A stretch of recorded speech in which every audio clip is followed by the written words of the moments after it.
For years, there have been discussion groups across the globe. But what happens when a common interest group spirals out of control and becomes responsible for the deaths of hundreds of people, including civilians? Like many terrorist organizations, the transition of the ETA from a group of Basque nationalists to a national threat did not happen overnight. In the early 1950s, the group was affiliated with the Basque Nationalist Party.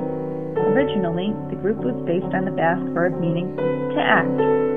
Realizing that the acronym ETA was the native term for duck, in 1959 the group strategically changed its name to ETA. Changes not only came in their title.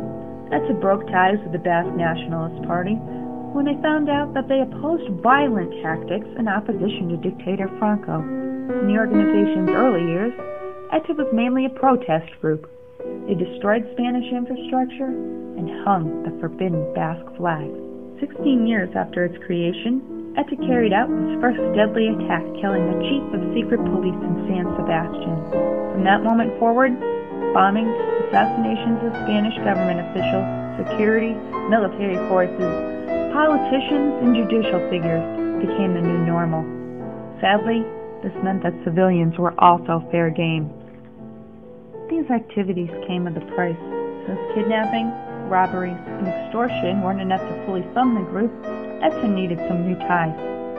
Though ETA is not a religious organization, relations were established with the Algerian Islamic groups who provided training in the production of explosives, guerrilla warfare, and urban terrorism.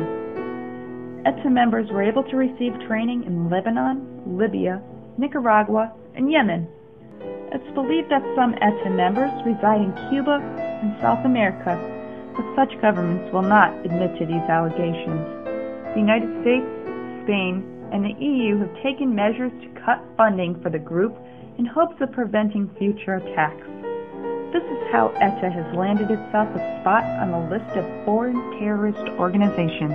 Many may ask, what could drive these people to such destruction?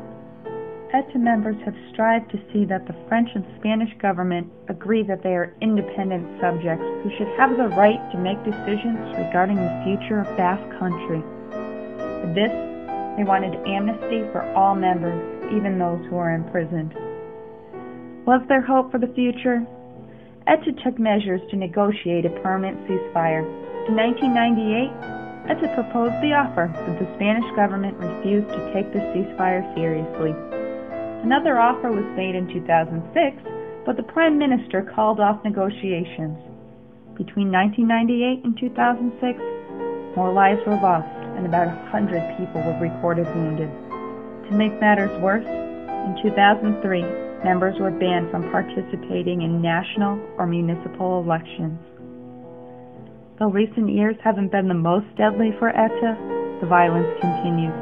One needs to ask themselves, will peace ever be achieved, or did all die in vain?